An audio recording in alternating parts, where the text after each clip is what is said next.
ধলাই কংগ্রেসকে নিয়ে মিথ্যা সংবাদ প্রচারের অভিযোগে শিলচর থেকে প্রকাশিত এক দৈনিক পত্রিকার বিরুদ্ধে সরব হলেন কংগ্রেসীরা।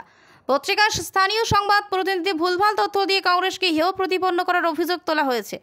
এ নিয়ে সংশ্লিষ্ট পত্রিকার সম্পাদকের কাছে আইনি নোটিশ প্রেরণ করেছেন ধলাইয়ের কংগ্রেসীরা। রবিবার নতুন বাজারে ধলাই বিধানসভার অন্তর্গত নরসিংহপুর, পালংঘাট ও বড়জেলেঙ্গা ব্লক কংগ্রেস কমিটির যৌথ সাংবাদিক সম্মেলন করে একথা জানায়। তিনি ব্লকের নেতারা জানান, মিথ্যা প্রচার করে ধলাই কংগ্রেসকে বদনাম করার চেষ্টা করা হয়েছে। এসব মিথ্যে সংবাদে তারা আহত হয়েছেন। তাই সাংবাদিক ও সংশ্লিষ্ট পত্রিকার বিরুদ্ধে প্রথম পর্যায়ে তারা আইনি নোটিশ পাঠিয়েছেন। এরপর মামলা দায়ের করবেন বলে জানান 3 ব্লকের কংগ্রেস নেতারা।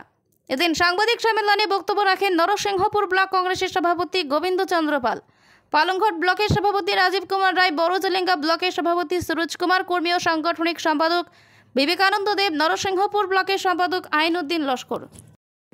2024 ইংরেজি সাময়িক সঙ্গে একটা আর্টিকেল বেরিয়েছে ওইটা, এবং 30 এপ্রিলে একটা আর্টিকেল বেরিয়েছে। এটার এগেনস্টেই আমরা সাংবাদিক সম্মেলন করছি। বড়জেলেঙ্গা 3টা ব্লকের যৌথ ব্যবস্থাপনা, বড়জেলেঙ্গা, পালংঘাট এবং নরসিংহপুর।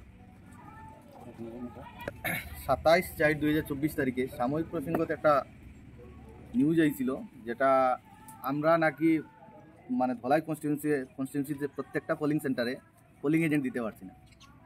পোলিং এজেন্টটা দেখুন 206টা আমরা বুথ, 206টা আমরা পোলিং সেন্টার আছে।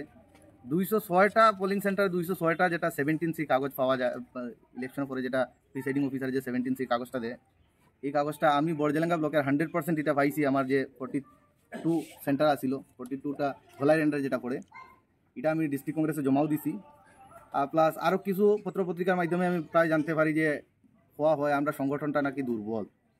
এই সংগঠনটা দুর্বল যারা হয় বা যারা মাধ্যমে এইগুলা নিউজটা আয়, এগুলা মানুষরা দেখুন দিনের বেলা কংগ্রেস করে, রাত্রেবেলা বিজেপি করেন, তৃণমূল করেন, এরকম পর্যায়ে যারা নেতারা আসুন তারা এরকম কথাবার্তা করুন। আমরা ধলাই কংগ্রেস আগে যেরকম শক্তিশালী আছে, এর চেয়ে বেশি এখন বর্তমানে শক্তিশালী, আর আগের দিনে আরও বেশি শক্তিশালী হইব।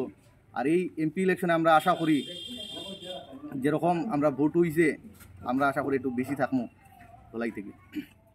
আমি আমার সঞ্জনবাবুকে একটাই কথাই বলবো যে আপনি নিউট্রাল থাকা কর্তব্য। আপনি নিউট্রাল, মানে সংবাদ হলো কি সবার জন্য সমানভাবে। আপনি কার ইশারায় বা কার যুক্তিতে, আমি বলবো কী কারণে বলবো, আমার হাতে যেসব আছে, আমার ব্যক্তিগত বলছি, আমার পালংঘাট ব্লক, নরসিংহপুর সব কাগজ আমাদের আছে। প্রিসাইডিং অফিসার যেটা ফর্ম 17 নেওয়া হয়, ওনাকে বলতে এই যে সিগনেচার যেটা দিয়েছেন, এই সিগনেচারটা কি ডুপ্লিকেট না প্রিসাইডিং অফিসারের সিগনেচার? আগে 206টার মধ্যে আমাদের হাতে 205টা আছে। এই 5টা কি উনি দেখেছেন প্রত্যেক সেন্টারে গিয়ে এজেন্ট আছে কি না?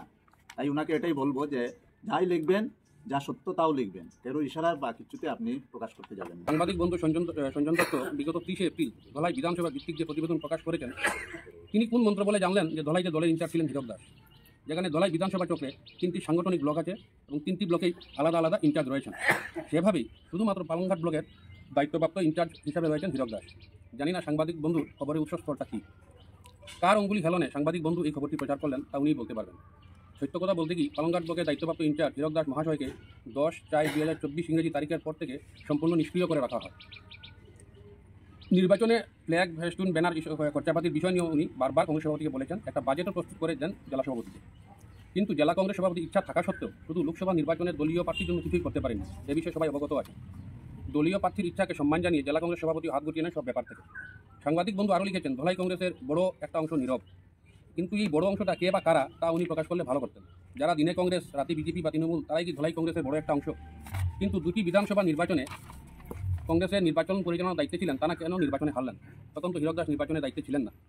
ধলাই কংগ্রেসকে অন্তর্জলি যাত্রার দিকে নিয়ে যাওয়ার যারা কারিগর, তারাই কি ধলাই কংগ্রেসের বড় একটা অংশ? সাংবাদিক বন্ধুর মত অনুযায়ী এবারে লোকসভা নির্বাচনের আগের দিন রাতে তৃণমূলের পোলিং এজেন্ট দেওয়ার জন্য যারা জোর প্রচেষ্টা চালিয়েছিলেন, তারাই কি ধলাই কংগ্রেসের বড় একটা অংশ?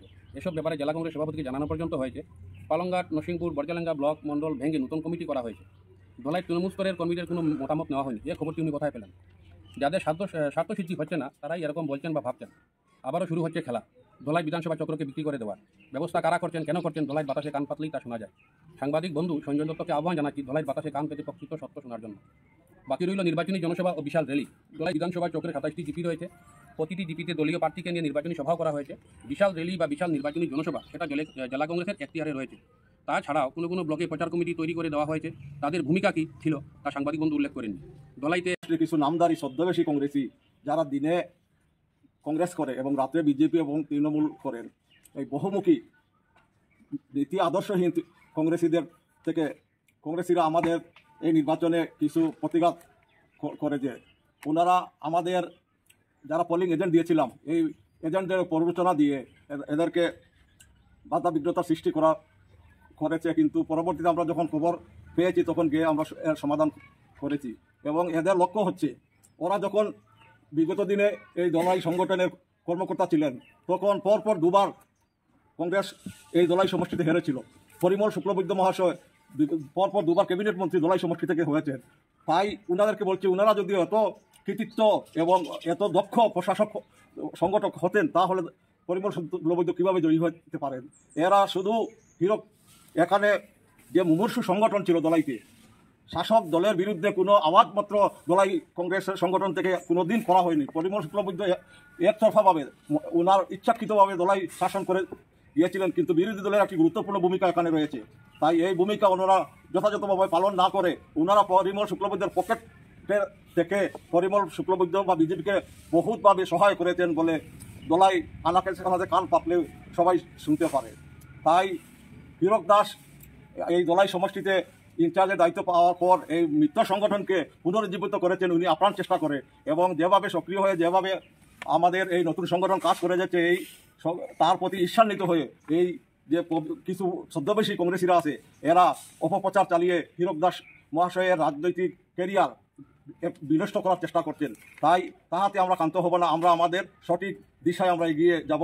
আমরা কংগ্রেসের আদর্শে বিশ্বাসী, আমরা প্রত্যেক কর্মী কংগ্রেসের, আমরা প্রত্যেক একজন যোদ্ধা, আমরা মহাত্মা গান্ধীর অহিংসা নীতিতে বিশ্বাসী।